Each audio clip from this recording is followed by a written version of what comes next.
की जय। ओम श्री डोंगरे जी महाराज की जय। ओम श्री विघ्नेश्वराय वरदाय सुरप्रियाय लंबोदराय सकलाय जगद्विताय नागाननाय श्रुतियज्ञ विभूषिताय गौरीसुताय गणनाथ नमो नमस्ते। श्री गम गणपते नमो नमः। श्री हनुमान जी महाराज की जय। मनोजवं मारुततुल्य वेगं जितेन्द्रियं बुद्धिमतां वरिष्ठं वातात्मजं वानरयुक्तमुख्यं श्रीरामदूतं शरणं प्रपद्ये। श्री हनुमान जी महाराज की जय। रामचंद्र भगवान की जय। श्री गायत्री माता की जय। श्री सोमनाथ महादेव की जय। श्री भारत माता की जय। वंदे वेद मातरम। ओम श्री भागवत भगवान जी महाराज की जय। ओम नमो भगवते वासुदेवाय। आज 17મી તારીખ છે સોમવાર। આજે શિવરાત્રિ છે। કાર્તક વદ 13 અને સોમવાર। સોમનાથ દાદાના ચરણોમાં વંદન સાથે શ્રી કૃષ્ણ પરમાત્માને આપણે સરસ મજાની આજની કથા આપણે સરસ રીતે સંભળાવીએ એવા ભાવ સાથે કથા તરફ પ્રયાણ કરીએ। માનવને દેવ થવા માટે સંયમ, સદાચાર, સ્નેહ અને સેવા 3 સ છે। 4 સંયમ, સદાચાર, સ્નેહ અને સેવા 4 ગુણોની જરૂર છે અને તે સત્સંગ વગર આવતા નથી। નારદજી સત્સંગથી દાસી પુત્રમાંથી દેવર્ષિ થયા છે।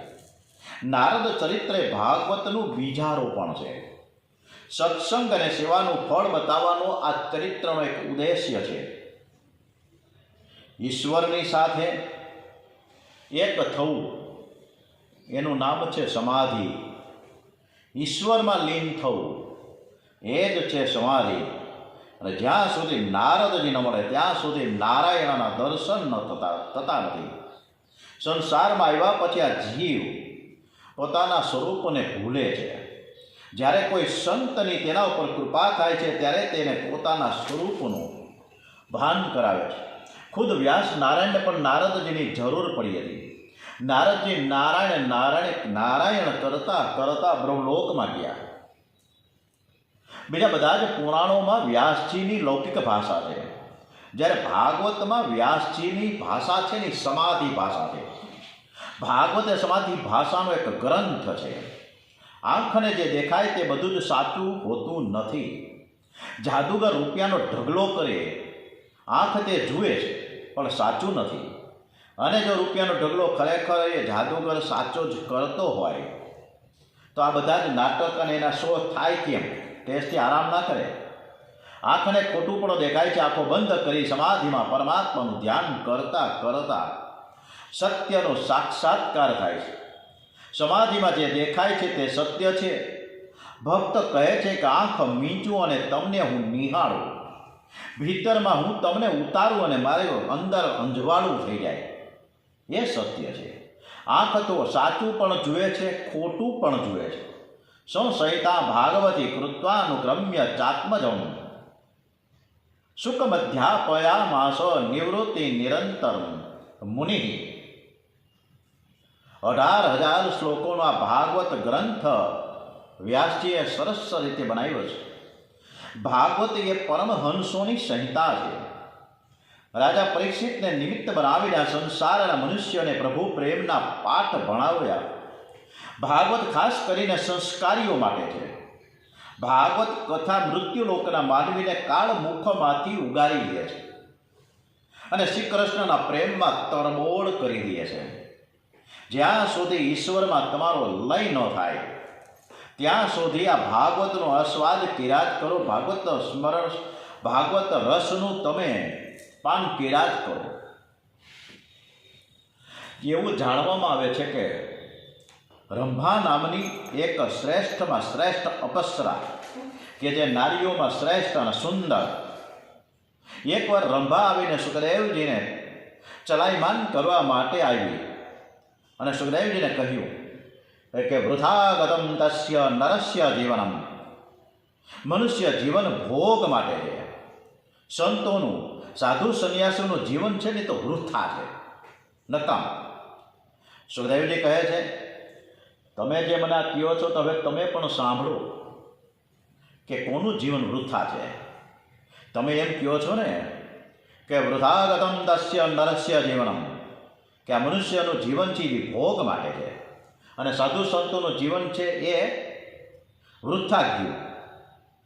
ત્યારે સુખદેવજી કહે છે એ દેવી, નારાયણ પંકજલોચન પ્રભુ કૈરુહાર હે પરિશોભમાન ભક્ત્યામ યુતો એન સુભુચિતો નહીં વૃથાગતમ તસ્ય નરસ્ય જીવનમ.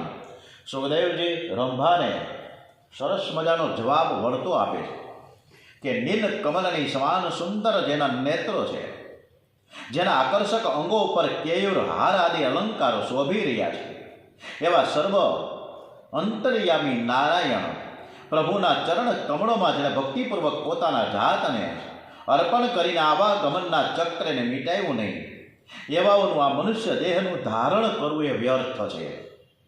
એવા મનુષ્યનું જીવન વૃથા ગયું છે એમ જ માનવું. રંભાએ જ્યારે સ્ત્રી દેહના ખૂબ જ વખાણ કર્યા ત્યારે સુખદેવજીએ કહ્યું છે કે સ્ત્રીનો દેહ આટલો બધો સુંદર હોય છે. આ વાત તો મેં આજે જ જાણી તમારા મુખેથી. મને ખબર ન હતી કે સ્ત્રીનું શરીર આટલું બધું સુંદર હોય છે. હવે ઈશ્વરની પ્રેરણાથી જો મને પ્રભુ કૃપા થાય અને એમની જો પ્રેરણા થઈ જાય તો હવે જે મારે જન્મ લેવાનો થશે ને ત્યારે તમારા જેવી એક સુંદર માતા હું શોધીશ. સુખદેવજી જન્મથી નિર્વિકાર છે એટલે તેમણે જન્મતા વેત જ પિતાને કહી દીધું કે તમે મારા પિતા નથી, હું તમારો પુત્ર નથી, કોઈ પિતા નથી, કોઈ પુત્ર નથી. આવા સુખદેવજી ઘેર કેમ આવે? એટલે વ્યાસજીએ સુખદેવજીને મનને આકર્ષવા માટે કઈ યુક્તિ કરી.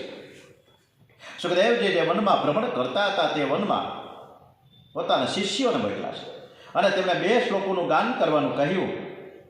વ્યાસજીના શિષ્ય ભાગવતના શ્લોકોનું ગાન કરતા કરતા વનમાં ફરે છે. સુખદેવજી સ્નાન સંધ્યા કરી સમાધિમાં બેસવાની તૈયારી કરતા હતા તે સમયે એના કાને આ શ્લોક સંભળાયો. શ્લોક સંભળાય છે કે મહાપિંડમ નટવર વપુ કર્ણયો કર્ણિકારમ બિભ્રતવાસ કનક કપિશમ વૈજંતી ચ માલમ રંદ્રાન વેણુ રધર સુધયા પુરયન ગોપવૃંદે વૃંદારણ્યમ સ્પદ રમણમ પ્રાવેશદ ગીત કીર્તિ. કનિયો ગોપ બાળકોની સાથે વૃંદાવનમાં, આ શ્લોકનો અર્થ આ રીતના થાય છે કે કનિયો ગોપ બાળકોની સાથે વૃંદાવનમાં પ્રવેશ કરી રહ્યો છે. એમણે મસ્તક ઉપર મોર મુકુટ ધારણ કર્યા છે, ગળામાં વૈજયંતી માળા પહેરેલી છે, કાનમાં કરડના પીળા પુષ્પો, શરીર ઉપર સરસ મજાનું પીળું પિતાંબર પહેર્યું છે. શ્રેષ્ઠ નટ જેવો આ વેશ છે. વાસળીના છિદ્રોને તેઓ પોતાના અધરામૃતથી ભરી રહ્યા છે. એમની પાછળ પાછળ ગોવાળો શ્રી કૃષ્ણની કીર્તિનું જસગાન કરે છે. આ વૃંદાવન ધામ શ્રી કૃષ્ણના ચરણ ચિહ્નોથી શોભાયમાન છે. શ્રી કૃષ્ણનું સ્વરૂપ અદ્ભુત અલૌકિક છે. સુખદેવજીએ શ્લોક તો સાંભળ્યા સરસ મજાના, તેમના મન પ્રદેશ ઉપર આ ભાગવતના શ્લોકો ચડાઈ ગયા. શ્રી કૃષ્ણના મધુર મનોહર સ્વરૂપોનું ચિત્ત વૃત્તિમાં પદાર્પણ થયું. સુખદેવજીને આનામાં અતિ આનંદ, ધ્યાનમાં અતિ આનંદ થયો છે. વાહ, મારા પ્રભુ! તરત જ નિશ્ચય કર્યો કે હું નિરાકાર પ્રભુને નહીં બધું. હવે તો હું સગુણ પ્રભુનું ચિંતન કરીશ. પરંતુ તેમને પાછી દ્વિધા થઈ, એક ચિંતા થઈ કે સગુણ કનિયો ઘણું બધું માંગશે તો હું લાવું ક્યાંથી? હું તો સર્વ છોડીને બેઠો છું. સુખદેવજીના મનમાં એક ગડબંથલ ચાલતી હતી કે નિરાકારનું ધ્યાન કરું કે હું સગુણ નિરાકારનું ધ્યાન કરું, સગુણ આકારનું કરું. યશોદાના ઘરમાં ક્યાં માખણની ખોટ હતી, છતાં તેને ઘરનું માખણ ભાવતું નથી. એ માને કહે છે કે માં, મને તો બહારનું એટલે કે ગોપીઓના ઘરનું મને માખણ બહુ જ ભાવે. ગોપીઓના માખણમાં નહીં પણ ગોપીઓના પ્રેમમાં મીઠાશ હતી. સુખદેવજીને થયું કે કદાચ કનિયો મારી પાસે માખણ માંગશે તો મારે લાવવું ક્યાંથી? સગુણ કન્યા તો બધું માંગશે. આથી સાકાર બ્રહ્મ કરતાં નિર્ગુણ બ્રહ્મનું જો ચિંતન વધુ યોગ્ય છે ને ઉત્તમ છે. એમાં કોઈ ચીજ વસ્તુની જરૂર પડતી જ નથી. સુખદેવજી આ પ્રમાણે વિચાર કરતા હતા ત્યાં જ એમના કાને બીજો શ્લોક સંભળાયો. અહો બકિયમ સ્તન કાલકૂટમ જીંદામ સયા પાય યદપ્ય સાધ્વી લેભે ગતિમ ધાત્રોચિતામ તતોન્યમ કમ વા દયાલુ શરણે વ્રજમ. સ્તનમાં ઝેર ભરીને મારવાની ઈચ્છાથી આવેલી પૂતનાએ તેને ધવડાવ્યા હતા. એટલે કન્યાએ તેને માતા ગણીને સદગતિ આપી. આવા ભગવાન શ્રી કૃષ્ણ સિવાય બીજો કોણ દયાળુ છે કે જેનું શરણ ગ્રહણ કરીએ? આ મારા પ્રભુ તો ખૂબ જ દયાળુ છે. એમણે પૂતનાને પણ યશોદા જેવી ગતિ આપી. શ્રી કૃષ્ણને માખણ મિશ્રીની જરૂર નથી, પણ પ્રેમની જરૂર છે. આ મહાભારતમાં સરસ મજાની એક કથા આવી કે ભીષ્મ પિતામહે કુરુક્ષેત્રના યુદ્ધમાં શ્રી કૃષ્ણને બાણ માર્યા, છતાં અંતકાળના સમયે ભીષ્મ પિતામહ સમક્ષ શ્રી કૃષ્ણ આવ્યા છે. શ્રી કૃષ્ણ તો બાણ મારનારની સાથે પણ પ્રેમ કરે છે, ઝેર પાનારની સાથે પણ પ્રેમ કરે છે. શ્રી કૃષ્ણને કોઈ વસ્તુની જરૂર નથી, એ તો માત્ર તમારા મનનો એક શુદ્ધ પ્રેમ માંગે છે. પદાર્થથી પ્રસન્ન થાય તે જીવ, અને પ્રેમથી પ્રસન્ન થાય ને એ પરમેશ્વર કહેવાય. સુખદેવજીની શંકાનું સમાધાન થયું છે. કન્યા હવે કંઈ માંગવાનું નથી, આપણે તેને કશું આપવું નહીં પડે. સુખદેવજીને ભાગવત પુરાણ સાંભળવાની ઈચ્છા થઈ. કન્યાની લીલા સાંભળી તેનું ચિત્ત આકર્ષાયું છે. આંખ ઉગાડી હોવા છતાં પણ આ શ્લોકથી સમાધિ લાગે છે. નેત્ર બંધ હોય ને સમાધિ લાગે તે સામાન્ય, આ તો નેત્ર ઉઘાડા હોય અને સમાધિ લાગી જાય. ગોપીઓને પણ આવી જ સમાધિ લાગી હતી. સુખદેવજીને ભાગવત શાસ્ત્રનું અધ્યયન કરવાની ઈચ્છા થઈ. સુખદેવજીએ વિચાર કર્યો કે વ્યાસજી મારા પિતા છે અને હું તેમનો ઉત્તરાધિકારી છું. હું પિતા પાસે જઈને જરૂર આ પુરાણ સાંભળીશ. આજે 12 વર્ષ બાદ સુખદેવજી વ્યાસાશ્રમમાં પાછા ફર્યા. એમણે વ્યાસજીને સાષ્ટાંગ પ્રણામ કર્યા. વ્યાસજીએ સુખદેવજીને છાતી સરસા ચાંપ્યા છે. સુખદેવજીએ વ્યાસજીને કહ્યું કે પિતાજી, મને આ શ્લોકો સંભળાવો અને મને એનું અધ્યયન કરાવો, મને ભણાવો. વ્યાસજીએ સુખદેવજીને ભાગવત ભણાવે છે.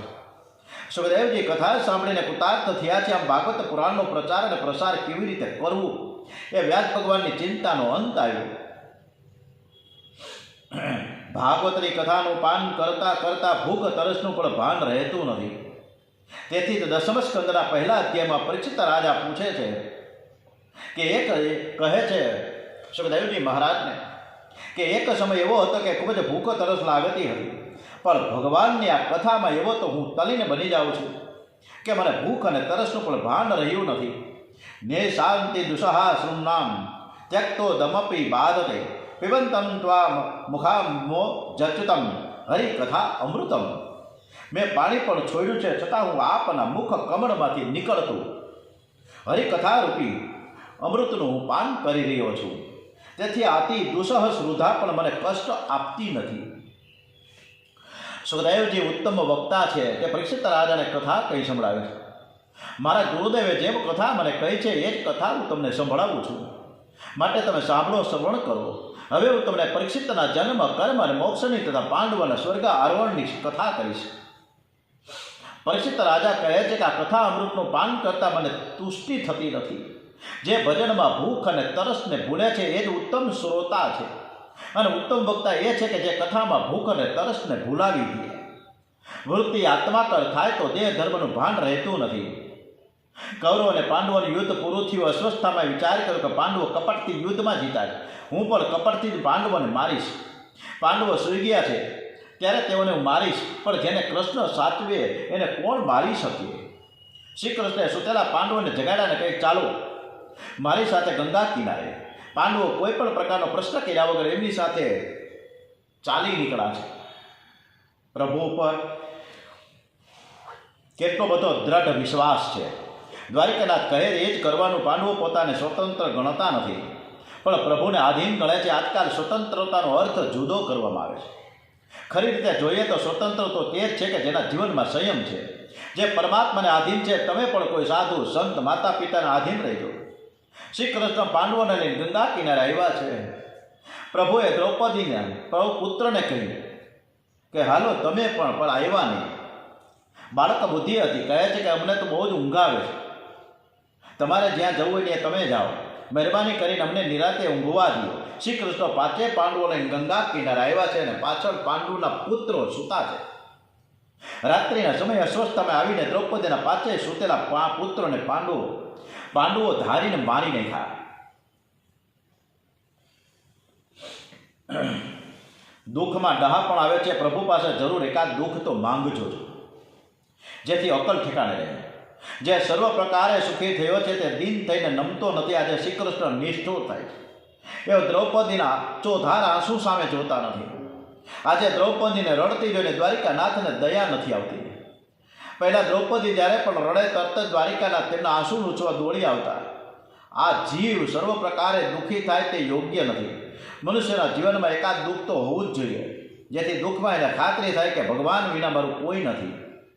શ્રી કૃષ્ણ વિચાર કર્યું છે કે પાંડવોને પૃથ્વી પરનું રાજ્ય મળ્યું છે, સંતતિ અને સંપત્તિ બંને છે. પાંડવો બધી રીતે સુખી છે અને આ પ્રભુને ગયનું નહીં. કદાચ સુખમાં પાંડવોને અભિમાન આવી જાય તો અભિમાનથી તેનું પતન થશે. આવા શુભ આશયથી પ્રભુએ પાંડવોને દુઃખ આપ્યું છે. શાન ભાન ઠેકાણે લાવવા ક્યારેક પ્રભુને નિષ્ઠુર બનવું પડે છે. પ્રભુમાં શ્રદ્ધા હોય તેને જ સમજાય છે કે દુઃખના દિવસોમાં પ્રભુ ગુપ્ત રીતે સહાય કરતા હોય છે. અસ્વસ્થામાં અને અર્જુન વચ્ચે યુદ્ધ થયું. અર્જુને અસ્વસ્થામાને મારવાની પ્રતિજ્ઞા કરેલી, પણ મારવાની હિંમત થતી નથી. કારણ કે અસ્વસ્થામાં ગુરુપુત્ર છે. ગુરુપુત્ર એ ગુરુનું સ્વરૂપ ગણાય છે. તેને કેવી રીતે મારી નાખવો? આથી અસ્વસ્થામાને હરાવીને અર્જુન તેને બંદી બનાવીને લાવ્યા અને દ્રૌપદી પાસે ખડા કરી દીધા. દ્રૌપદી આંગણામાં બેઠા હતા. પુત્ર શોકથી રડે છે.